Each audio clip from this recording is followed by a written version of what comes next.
My name is Ori Givati. I'm 30 years old. I live in Tel-Aviv. I'm the advocacy director of Breaking the Silence and also an activist mainly in the South Hebron Hills in the area of Hebron. I was arrested until today 4 times, 1 in the South Hebron Hills and 3 times in Jerusalem in protests in Balfour that were very prominent in the last year, and also in a protest against the murder of Iyad el-Khalak.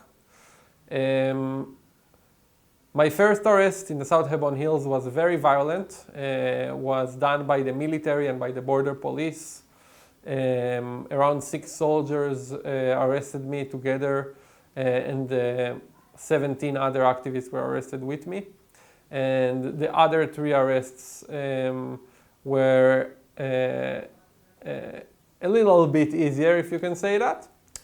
And I definitely feel that with the arrests, I became more and more familiar with the system.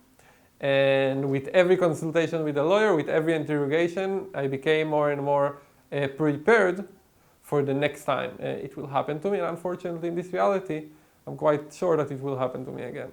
In all the times I was arrested, I protested against the occupation, different practices of the occupation. And it was always under false pretext, like because I was blocking the road, or because I was interfering with police activity, and different things like that that are usually excuses by the authorities.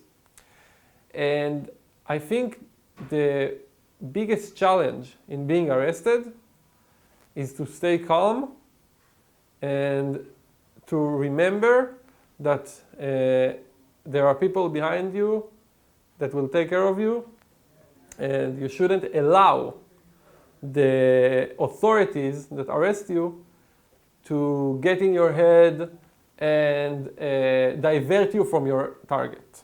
So every time I was arrested, the police tried to sign me on a piece of paper banning me from the area in which I was arrested usually for 2 weeks.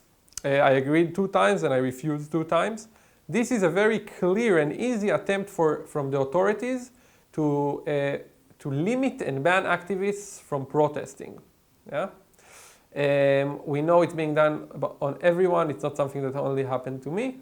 And it's just an attempt to reduce protests. Usually, actually in all my interrogations, the police first tried to extract information from me about who organized the protest, who did I come with, and things like that that are not related whatsoever to my arrest. And second, try to say false things about what happened. Yeah?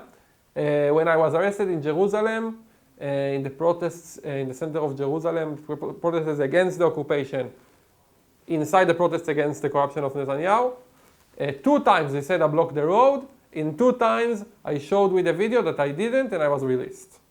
So they are basically not trying to maintain the law, right? They're not trying to enforce the law. They are trying to stop activists from being active. That's what they're trying to do. I think that one of the most important things for me as an activist when I go to the field, to a protest or to a direct action or whatever else, is to know that if I will be arrested, there will be someone representing me.